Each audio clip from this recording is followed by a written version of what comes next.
Welcome back to the YouTube channel. I appreciate you tuning into this one. This is gonna be really fun because I made a short form video on this not too long ago, talking about what I would do if I lost everything that I had acquired, both skills and capital over the last 7-8 years of being in the e-commerce space, right? What I would do if I lost all of that and I had to build it all back up as quickly as possible.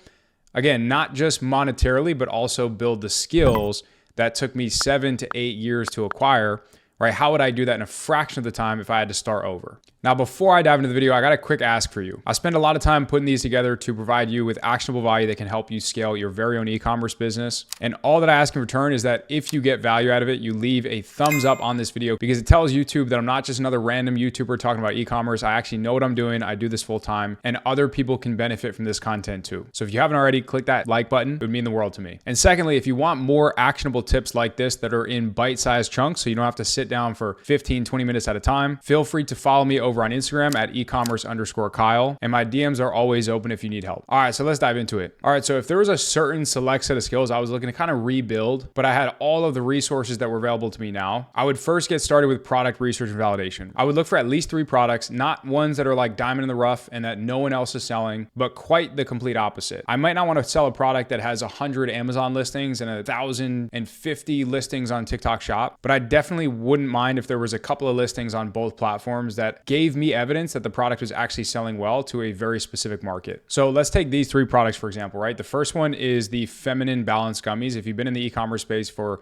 more than a month, you've probably seen these. And you could source a 3-pack for around $10 or less. You could source one for like $6 shipped. And as evidenced by the data on the Calculator listing, it sells really well, right? $800,000 in the last 30 days to be exact. We got 5,500 ads that we could potentially work with when it comes to repurposing bits and pieces of content that already exists for the product. And that would allow us to create a brand with reasonable margins like this that's very marketable. Now, personally, I would either outsource this to a web designer who's better than me, as opposed to spending months trying to learn the skill of making great landing pages, or I would use an AI tool like Pursuva or maybe even Atlas to actually just build out the product page for me. A second product I might look at is something like this hydrogen water bottle. We could source it for around $10 to $15, use existing raw content, and again, the evidence that the product is already performing well and it's serving a market profitably to then create a product page and a brand around it, similar to this, where we can mark it up to 70, even 80 or 90 bucks. And the third product we have here is this dog sling. Now, I don't think it's $1. It's probably gonna be more like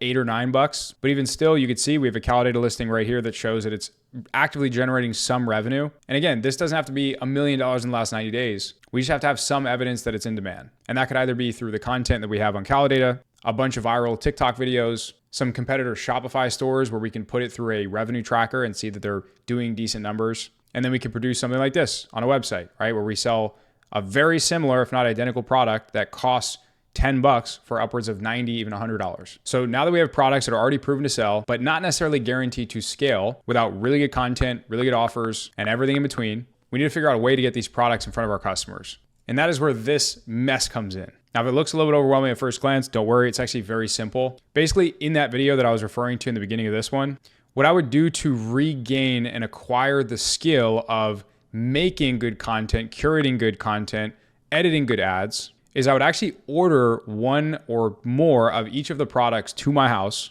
to film content with either myself or with a friend, a girlfriend, a family member, so that we're able to be really specific on the type of shots that we can acquire. And although organic marketing, in my opinion, is a very unpredictable stream of revenue and traffic, it is also one of the greatest ways to learn the foundations of making good content, filming good raw content, editing it, and just overall getting your hands dirty when it comes to doing the market research required to really understand your customers and to know what things that you have to say to best speak to them and convert them to your website to increase the probability they're going to actually buy, right? So I'd ship the product to my house. I would film 12 very specific videos or ads, whatever you want to call them, because it's distributable to multiple different platforms, as I'm going to show you in a second, that we're really mindful of a couple of customer avatars, so specific individuals we're selling to, what you're selling, and a few marketing angles, right? Different ways that we can approach selling to that specific avatar. So know that all 3 of these fundamentally are the same,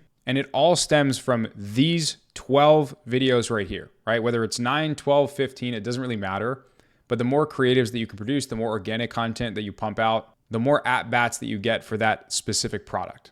Now, I want to put a quick caveat to this, and that is that if I hadn't lost it all and I was starting a new brand from scratch the way that I do now, I do things in a little bit of a different order, right? Instead of going full guerrilla marketing where I'm advertising on 5 different channels at once, which is not always the wisest idea, I would simply start with one that I had the most experience, expertise in, evidence that it would actually perform and produce some form of a profit. And then if I had proof of concept in the content on that channel, I would first double down on that channel and then I would expand to other channels. So I would do more of what's already working and then I would go to a new channel. So for example, product number 1, which we have up here as the Feminine Balance Gummies, I would film 12 different videos, or I'd maybe borrow a friend or my girlfriend to help me film and edit these videos.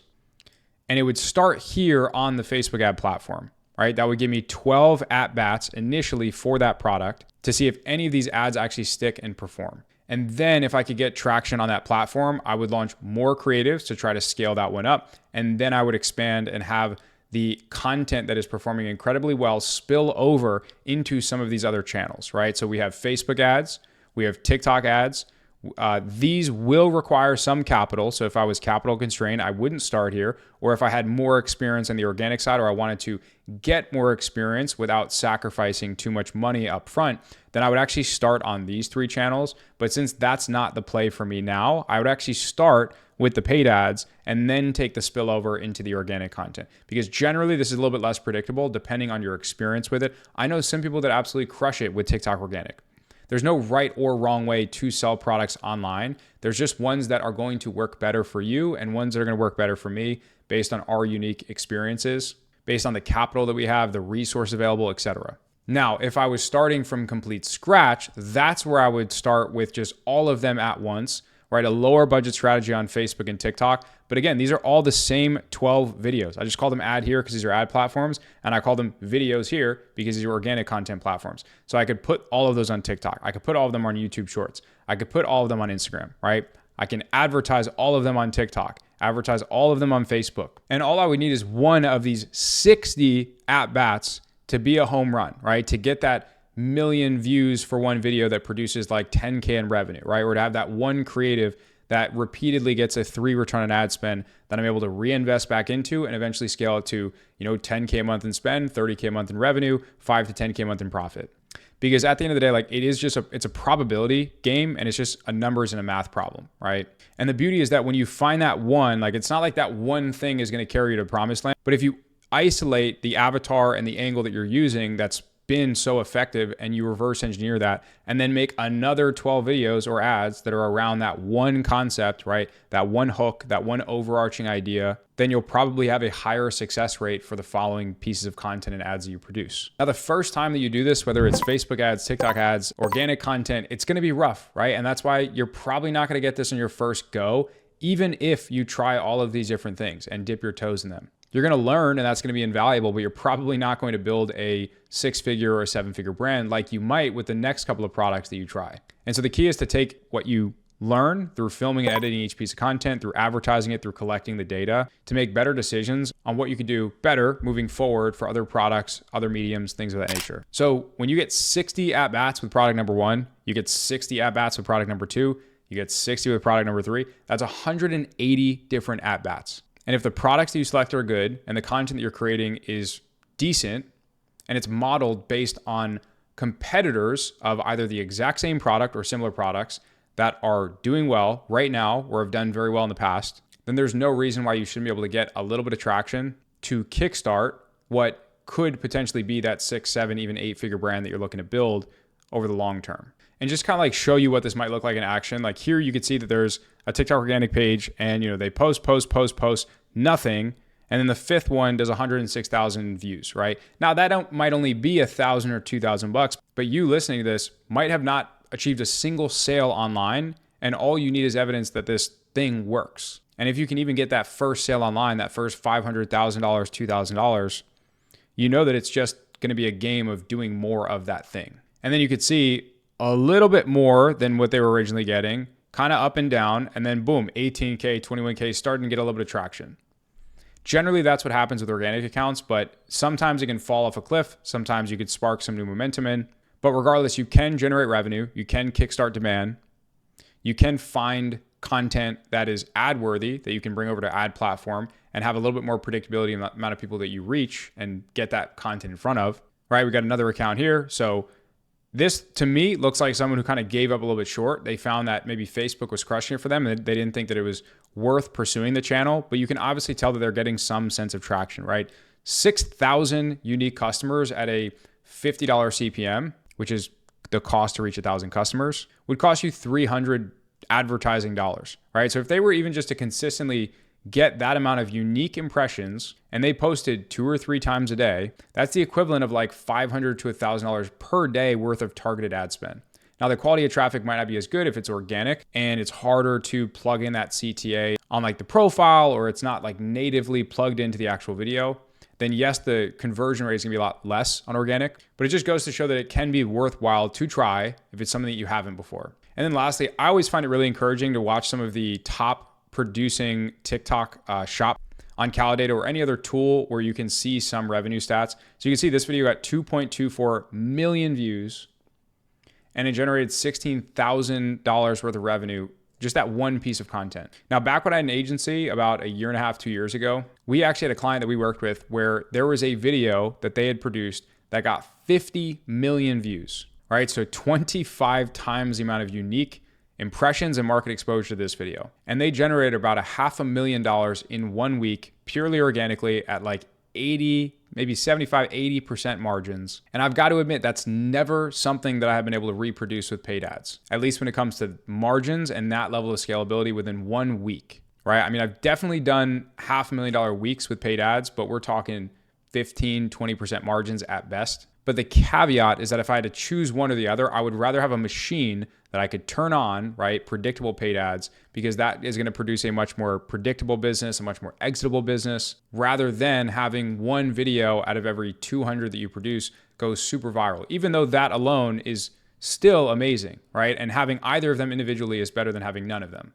All right, so I hope this video kind of made sense to you. If you're in a similar position to where you are looking to get started and you've dabbled around in a few different areas, but you're not quite sure how to approach this depending on your budget, what things you want to learn, and what experiences you want to acquire. And over the next couple of videos that I produce on this channel, I'm going to actually be talking about how you can come up with the ideas for these videos so that you're not just left hanging and left stranded. I'll also talk about how we can produce offers and landing pages like these that make the product irresistible to buy for a customer who has a certain problem that these products solve. And then lastly, I'm going to show you how to put it all together in paid ad. So the strategies that we actually use to get the best quality content in front of the best possible quality customers to drive them to product pages with the best offers and product positioning so that we can actually build a profitable e-commerce brand. And if you want my help doing this one-on-one and holding your hand through the process so that you don't have to go through it alone, just DM me the word coach on Instagram so that I know that you're interested in getting my help. My team and I are going to ask a series of questions just to see if we'd be a good fit to actually help you, and we'll go from there. And other than that, I hope to see you in the next video.